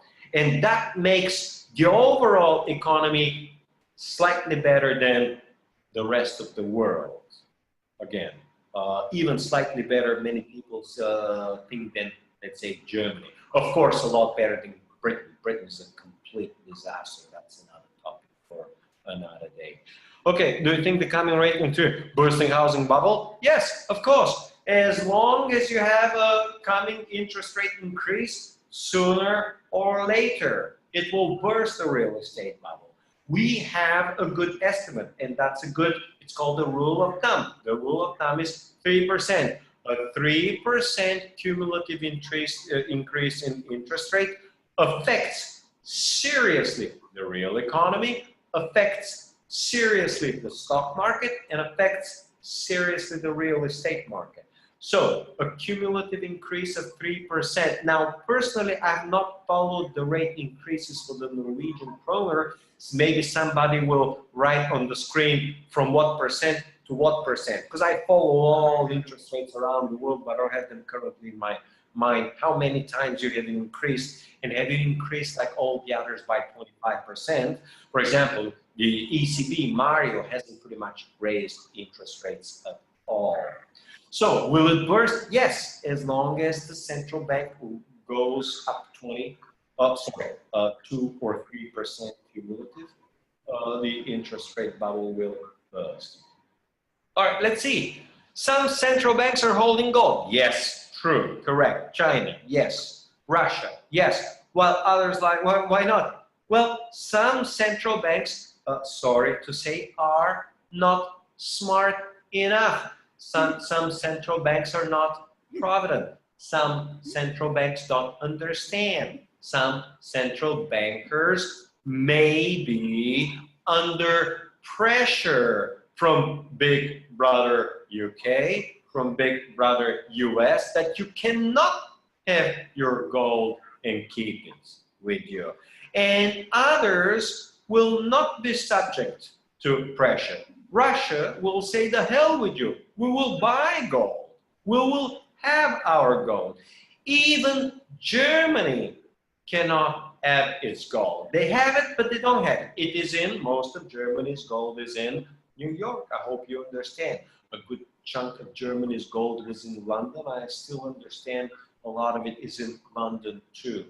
So even if they want it, they can't have it. Even if they're allowed to have it, but maybe Norway is too small to be allowed by America or other countries. Maybe they're just pressured not to have it. Even our Bulgarian government, we have a little bit of gold, and our gold is in Switzerland, supposedly in storage. And Swiss banks have given it to a whole bunch of God knows where they've used it. And if we want to have it, we can't really have it. So, yes, they're holding gold because they are preparing for the crash of the dollar. And when the dollar crashes, those monetary systems that have gold will remain standing.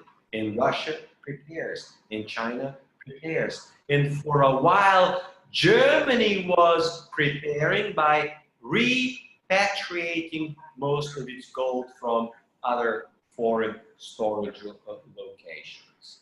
Okay, I hope that answers your answer. So number one, they're not politically motivated. Number two, they're just not smart enough. And number three, they're just pressured and not allowed to do it.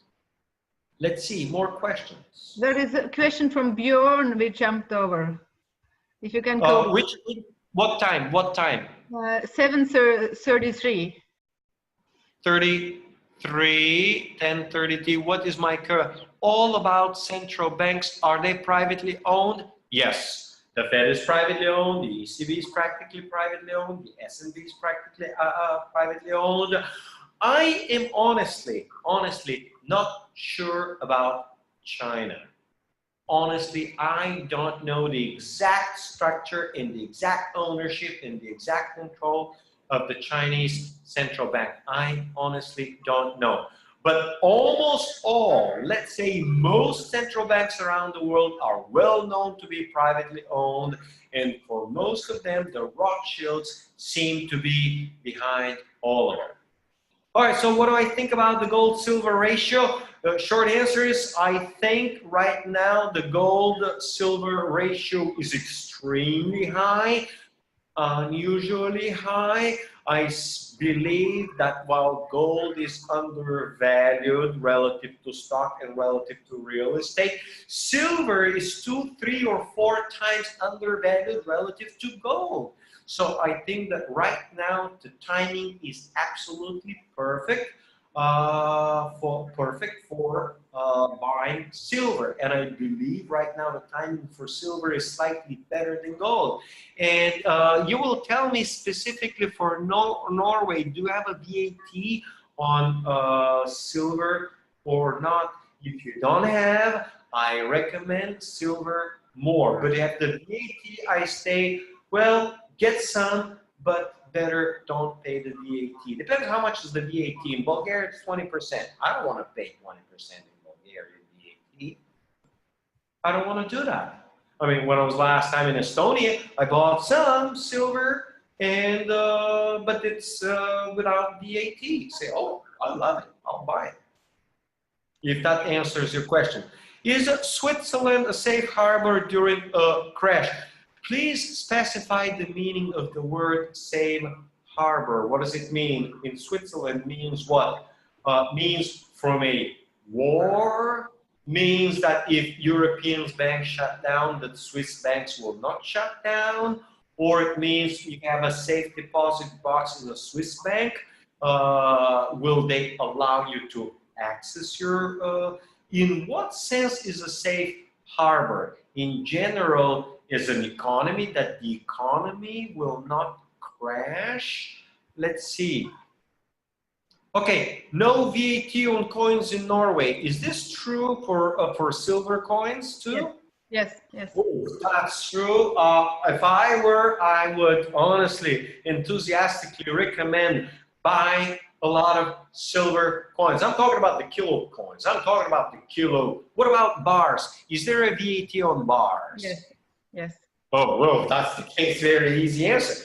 Buy the kilo coins, right? The kilo silver coins. Man, that's a great buy. Just load them up, bring in the truck and load up. Okay. So let's see.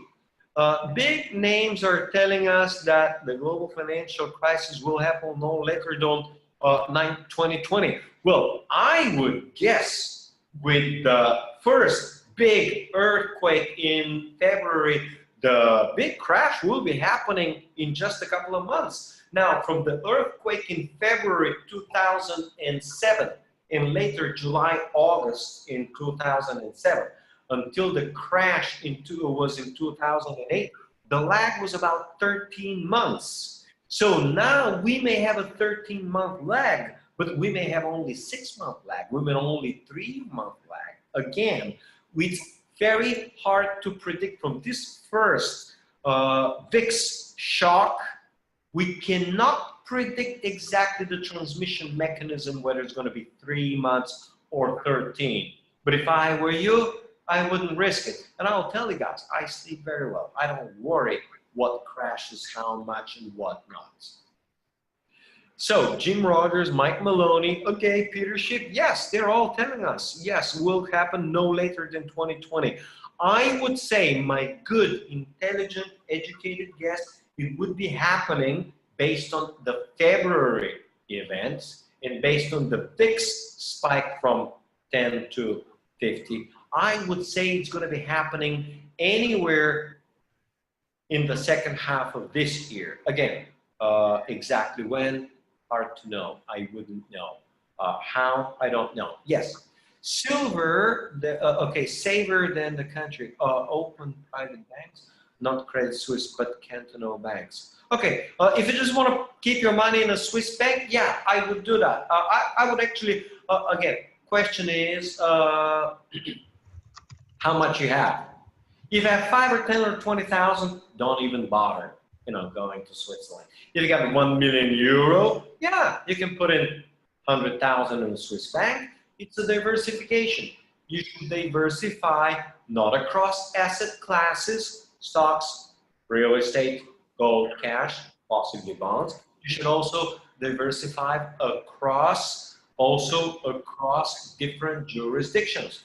Put some in US, well, put some in Dubai, put some in Singapore, okay? Depends on what your wealth is. If it's 100,000, 200,000 euro, don't bother too much diversification. But if you got $1 million or two, you should put it in 2 or 3 different countries. All right, maybe I have some good offers for us this evening if you want to buy Kilsio. Oh, I don't know about the offers. I just found right now. Please ask. We will let you know. Okay. We will let you know very soon. Okay, I don't know anything about the offers, but if there are differences between tax differences between bars and coins, I wouldn't understand why anyone would buy a bar unless you buy the huge, what is it, 20, 30 kilogram, like the 1,000 ounce bars, because it's just one big chunk, okay? And then it's a lot harder to steal, a lot harder to get. I mean, very actually hard to lift. But that's a different story for another time. Again, I don't want to say anything good or bad, but again, personally, I'm very puzzled. You got the coin, nice, beautiful kilogram, and then a bar. Why would anybody ever buy a bar when you have to pay the VAT when there is the coin without the VAT? But that's a different subject for a different story. I never understood this. Probably Tavex will one day explain it to me. If anybody's buying a bar, why would they buy the bar and pay for it when the coin is tax-free? Okay, any more questions? We have one question in QA, keeping cash outside the bank. Could you explain some more? What do you mean by keeping cash outside the bank? Oh, you just keep it in just keep it under the mattress. Just put it in a jar and close the jar. There are 100 different ways to hide cash. People ask me always this is the best question. Where do I store my gold? And I have a beautiful answer for this. You got 1 billion Indians, 1 billion Indians, and 500 million Indians own gold. Where do 500 million Indians own gold? Where do they hide it? Next, you have about 500 million Jews, or 400 million Jews. 300 million of them own gold. Where do they hide their gold?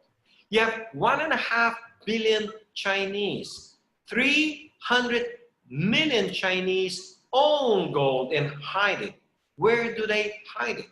Where did your grandmother hide gold? I know where my grandfather hold gold and silver. I'll tell you. He made a nice fire when he was cooking the place. He made it out of this. He put a big pit there, he hid the gold and the silver there, and this is where they cook every day. Lunch and dinner that they cook on fire. So it was half a meter below the ground. They cooked on fire. My grandmother was always there cooking, and during the winter, they were all around the fire. They were there 24/7, 365 days under the fire buried. Another place to bury gold. In the outhouse, we have a toilet. We have a toilet in the outhouse, okay? So we have a house. You put it inside the toilet, okay? Literally, you dip it 2 meters in the shed. No one's gonna go swim in the shed to take it out. And better in Norway, it will freeze. They can't dig it out of the ground, okay? It's frozen for 6, whatever, 8 months of the year. Nobody, I mean, they need to come with an extraordinarily powerful equipment to dig it out of the ground, okay? I'm just giving you 2 examples. So where you hold cash, well, there are hundreds of different places to hold cash. You just put it in, in books, okay? You put it in the books and, you just tape a little bit the 2 sheets. Again, people don't know that it's in the book. It's in this particular book. On page 120, they can't possibly find it. There are hundreds of different places where to hide it. Usually, you hide it structurally in a house. Let's say you got the door, you take the frame out of the door, you put the cash, you put the door frame in. Again, structurally in the house. They should be able to rob your whole house. They can keep your house clean. You come home, the whole house is empty. The cash and the gold should stay in the house, under the floor, or some structurally in the chimney where robbers can't find it. And cash is easier to hide than gold because metal detectors don't hold it. But again, how to hide gold and cash is a subject of its own. Would you say it's to store precious metals, private vaults in USA? No, definitely not. During an oil crisis, no, don't keep it. No, it's your money is most endangered. You want a risky place? Put it in US. No, this is one of the worst places in the world. Probably London will be a slightly better place. Probably a private vault in Switzerland will be. I would actually, believe it or not, personally, but it's a personal opinion, I would actually trust the Swedish government. I don't think the Swedish government's going to go for your gold in the bank. But you want a decent place? Hong Kong, Singapore. And now you can fly straight to Hong Kong and you can put it at Hong Kong airport. In Singapore airport, they have storage places, meaning private vaults. Hey, why not? If you're going to be diversifying your storage, some in Dubai. Not a bad idea, okay? Let's see. Could we face a gold confiscation by the government in European? Yes, there is some risk of confiscation. I'm also partially worried about some gold confiscation in European governments. So that's one of the reasons that you gotta keep it outside the banking system, bury it somewhere structurally in your house, somewhere in your land or whatnot.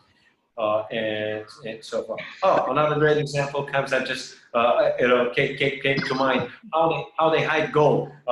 Make it in the yard, put it under the ground, and put 10 or 20 bee hives, and the bees sting. People can't approach the area because there will be bees. In other words, they gotta know there's gold there. Okay, they gotta know how to handle the bees and all sorts of stuff. All right, is there to keep going longer than 20? Okay. It was from me because we are over time soon, but there are so many questions coming, so don't answer to it. Okay. Look, we can go a few more minutes. If people have good questions, I feel good. I feel wired. There is one from the Björn before me. Did you answer it? Could we face a gold confiscation? Did you see it? Yes, I already explained. Okay. Yes, okay. There is a risk. There is always a risk of a hungry government. Where the risks are highest? Highest will be in Italy, Spain, Portugal, Greece. In other words, Club Med, the Mediterranean countries, risks of confiscation are highest. Lowest risks will be in Nordic countries. Britain is possibly high risk. Germany, very hard to tell.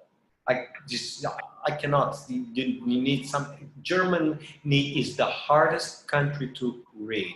But my concerns will be lowest with the Nordic countries. Hey, diversification. Maybe you'll be safe in your case to store in Iceland. Geographic diversification. If you don't want to go all the way to Hong Kong, Singapore, or Dubai for storage diversification, maybe Iceland is a good choice. Okay, questions? Yes, we have two more questions. Back to the one you asked. Why should we keep money out of the bank system? Well, I already told you. I already explained. If your money is in the banking system, they can close the bank on you anytime. The government can say something bad about you. They block your money. You cannot hire even a lawyer. You become totally protected. Just think a little bit, if your bank accounts get frozen now, what can you do? How you can buy food? How you can go home? How you can buy gas? How you can move? How you can travel? How you can eat? You're totally dependent on the system. You want to have a good chunk between one or 2 years of cash.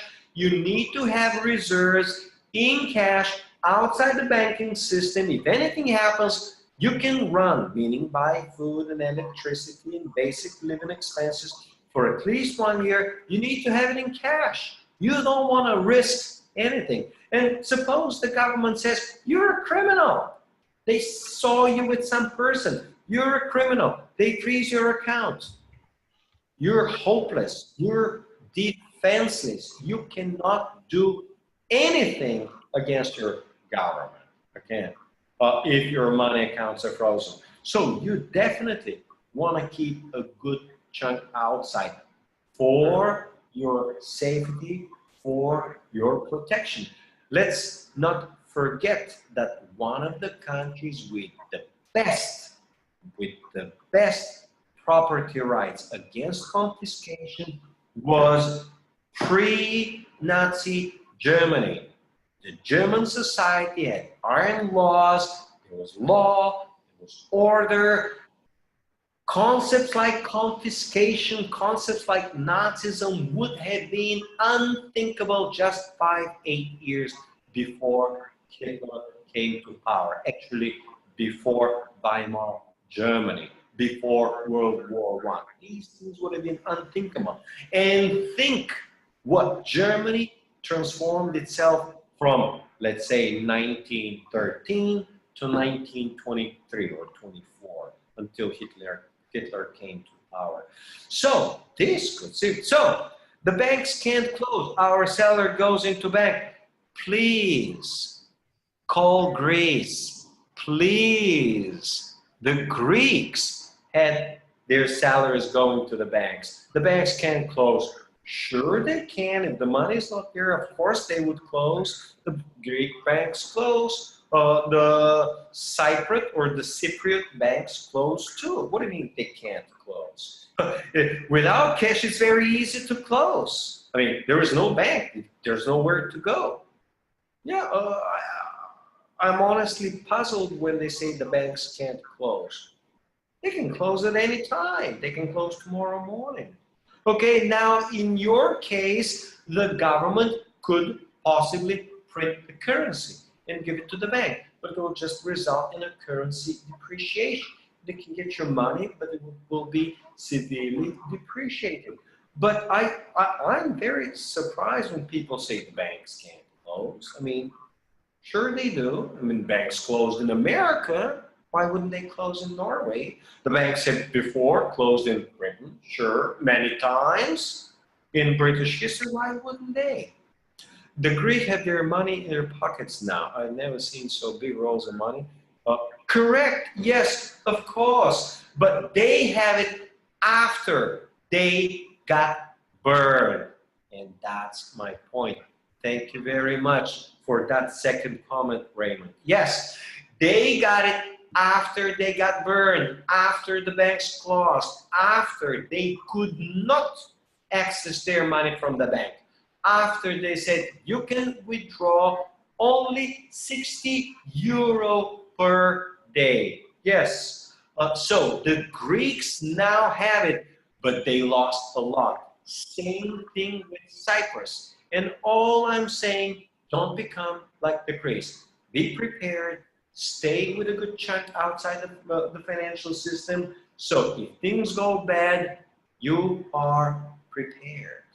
Jamerick has explained the Iceland project. Yes, correct. And everything would be frozen and shut down for longer, from a month to 6 months. Yes, correct. When the banks open again, I just answered the answer. 3, 6, 9 months, as long as they are able to legally and procedurally reset the banks, anywhere between 3, 6, and 9 months. And if there's an ice line, believe me, Norway will be affected just as much as Greece, as Germany, as France, as UK, and the rest of the world. Yes. And they still do, because of the increase in taxes. The black economy is still increased. Yes. Oh, the future there is black. The future in Greece is bad.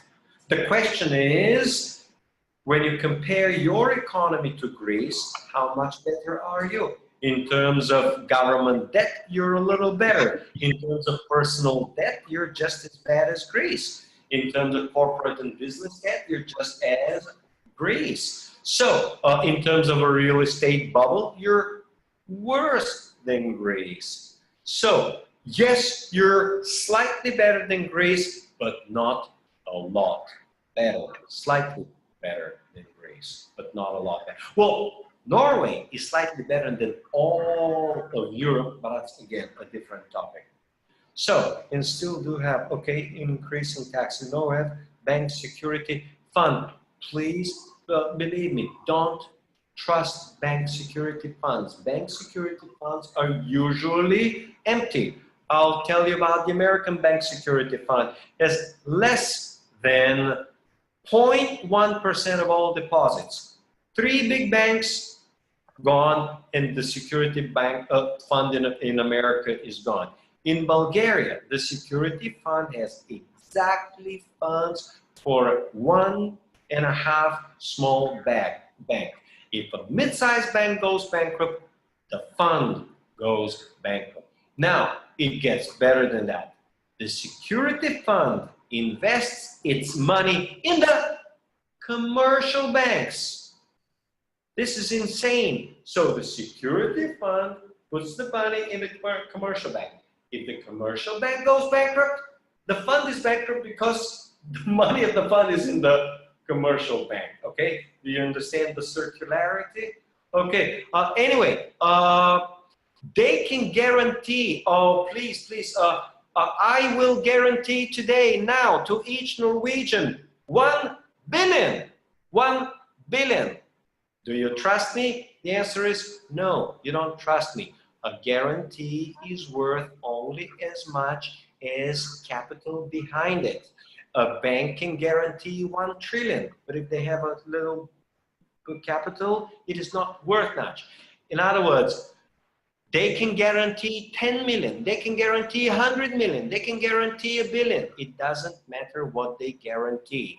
The only thing that matters is how much capital they have, and the capital is in the form of cash outside the banking system and outside the government. Liquid, available cash. When a bank goes bankrupt, the fund can use the money to cover it. And if you look, you will find out that, like any other security fund, the Norwegian banking fund, I don't know about a lot of security funds, they are underfunded.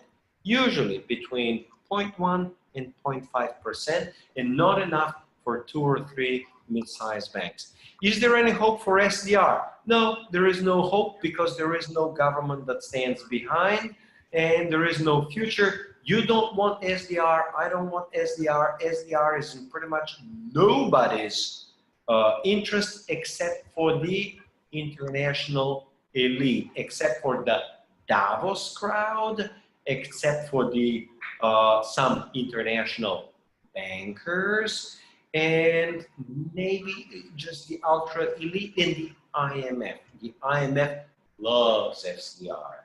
Okay, nobody else, no bright future. No, the Russians won't stand for it. I doubt the Italians won't stand for it. No. How does the supply side look for gold? Okay, supply side actually is tight. On supply side, I will recommend the following. I will type it. Shift gold report, but type this please on YouTube channel, not on Google, on YouTube, and there is a Shift Gold report, and Shift Gold report is, I think, a full channel. I'm actually subscribed. Every week I receive it.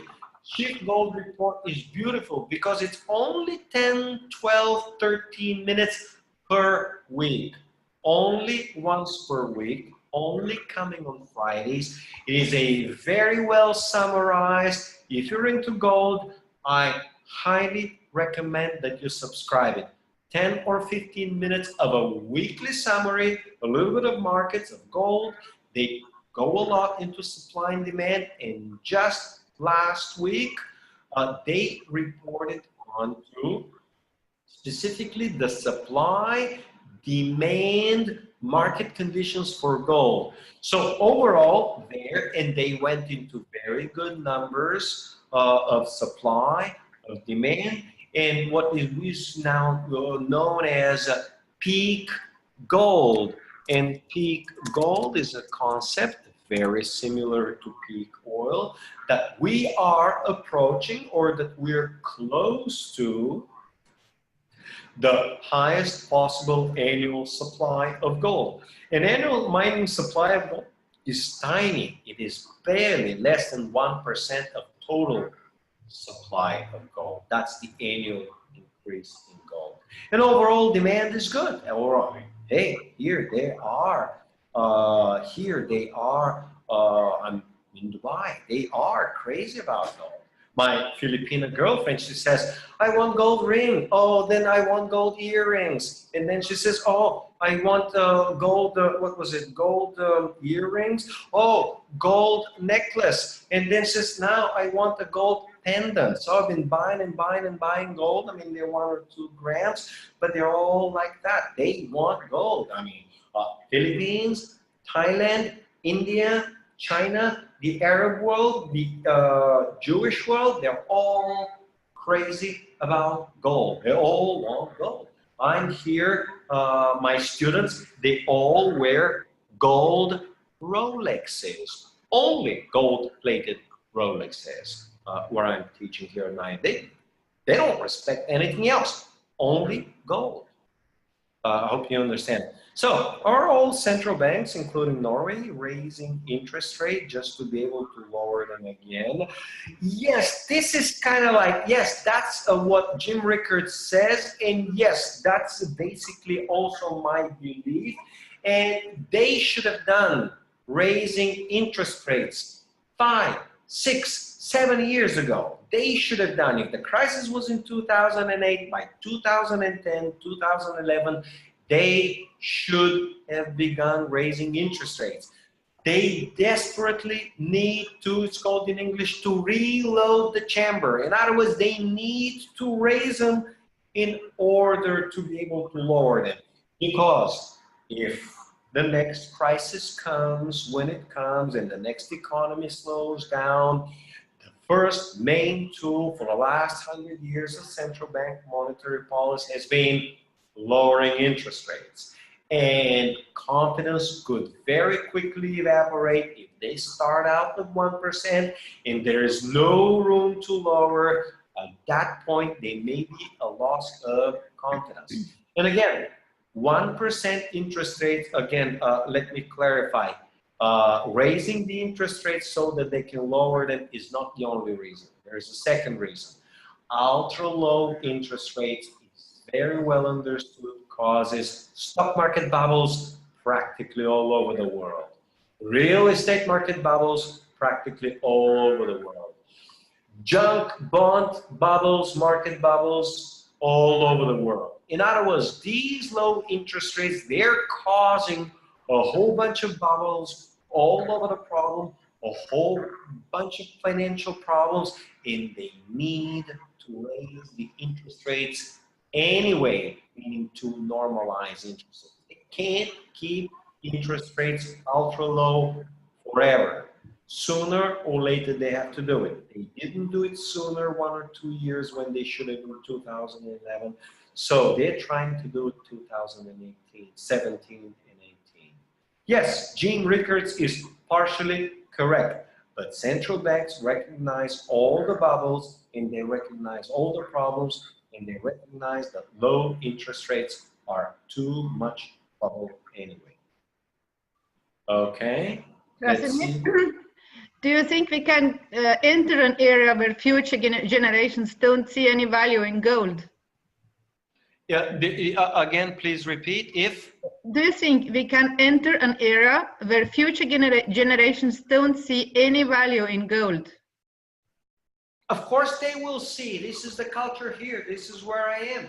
People here understand only two things. They understand only gold and real estate, nothing else. I lived for 2.5 years in Thailand. They understand two things: gold and real estate. I lived in Cambodia. Cambodians understand two things. For Cambodians, stocks don't exist, bonds don't exist. There's only two things: gold and real estate. You go in India, ask Indians about stocks. They don't understand stocks. They have no clue about stocks. I can't find a single student in a finance program here now. I'm teaching finance who understands stocks and know what stock is. And they have a good idea what bond is. They all know gold, they all know real estate. So you go to India, you go to China, you go to Thailand, you go to Vietnam. I lived a year in Cambodia. You go in China, 99% don't know about stocks and bonds. They know only gold and real estate. So believe me, half of the world, well, more like 3/4 of the world, they don't understand financial assets. They understand gold and real estate. So as long as you have 3 or 4 billion people in the world that understand gold and real estate, there will be good, solid, strong demand for gold. Now, Americans may be brainwashed, sure. Some other civilized people may be brainwashed, but 70 or 80% of the global population understands only two things, and you can't convince them about anything else. If that is answering your question? It was not mine, it was present. Okay, more questions? We are actually over time, so maybe we just give last chance to ask questions and then we... Okay, last chance for questions. And don't forget, Tavex still needs to have an offer on those silver kilo coins. Yes, yes. But I don't have any part with it. I don't know anything about it. Okay. Okay, any more questions? If there are no more questions, maybe we can close the discussion. Okay, maybe we can prepare another one in about 2 or 3 months, a similar webinar. Maybe we can have more people to participate. Maybe they will have a few more questions. Maybe some people for the audience can suggest topics, and hopefully in a couple of months we can make it again. Or better, for the summer, I'll come to, was it Oslo? And present live in Oslo. You can. Okay. It feels like it's mostly over for today.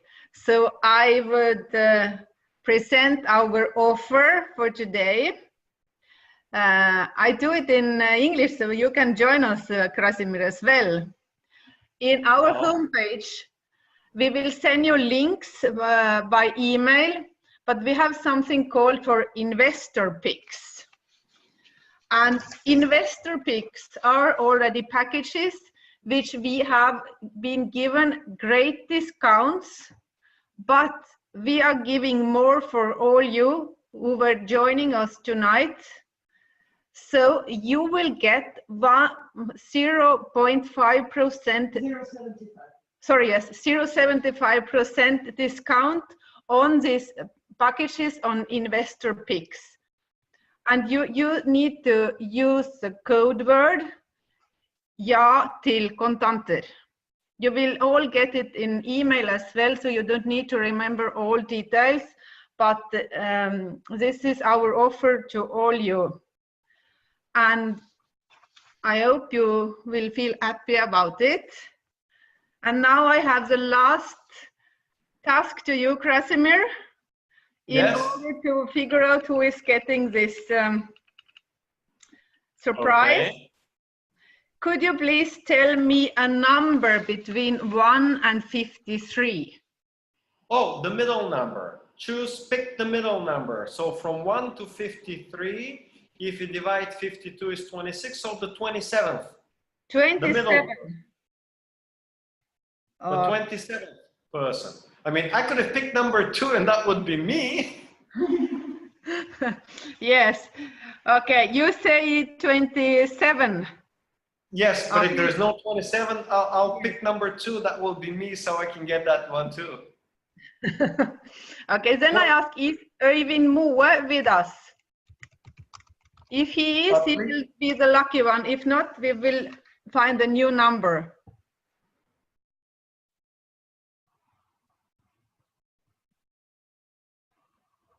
Well, if not, I'm not looking at the numbers. I'll pick a second reserve number. 13. 13 will be the next number. 13. Okay. The second reserve. If the first one does not show up or is gone. Yeah, Øyvind hasn't shown up. So if we take 13, I would like to ask Susanne Løvmo to wink to us. Is Susanne Løvmo here?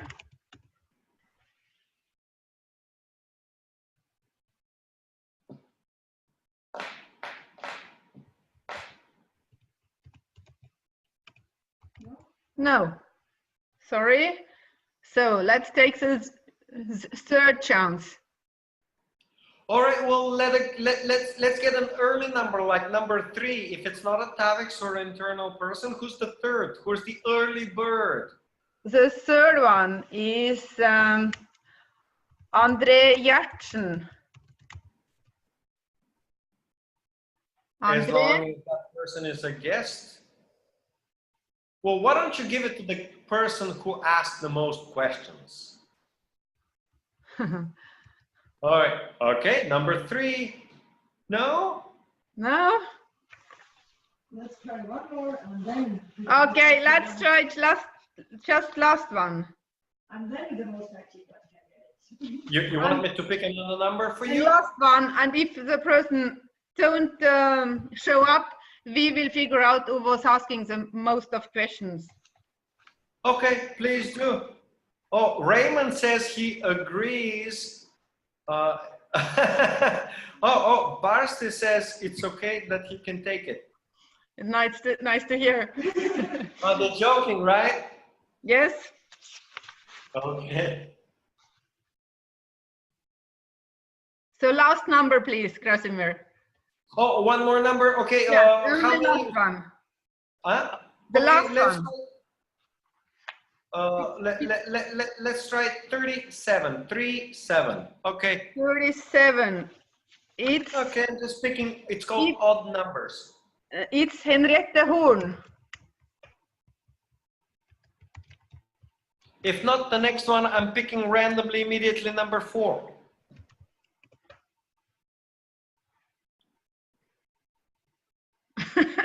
who you are. Okay. Okay, who's number 4 then? Number 4. Okay, this is the last one, really. Number 4 is Björn Stahel. Yes. Okay, this is yours, Björn. Congratulations. It will be Congratulations, posted to you Björn. tomorrow. I don't really know what is in it. Okay. We thank you all very much, and especially you, Krasimir, for this really exciting and interesting evening. And to all you, many thanks also. And you will get email from us with all information needed in order you are interested in our offer. And this offer will be valuable. You can use it until the end of the March. So you have a couple of weeks for making your choice. Yeah. Okay. And don't forget to order an airplane of kilogram coins, silver coins, because you might run out of them before you know what happened. Okay, we all do our best. Thank you very much, Krasimir. No, otherwise, I simply recommend the 1 ounce gold coins. If you're buying gold, just buy the 1 ounce gold coins and put them in the little tubes. That's the way to go about it. Yes. Okay, thank you very much. Okay, thank you. Have a nice evening, and bye-bye to everybody. Bye-bye. I will stop sharing, okay? Yes. Okay, and I'll go, yes, and I'll go home in about 3-5 minutes. Okay, bye-bye. Okay. Tack till allesammans.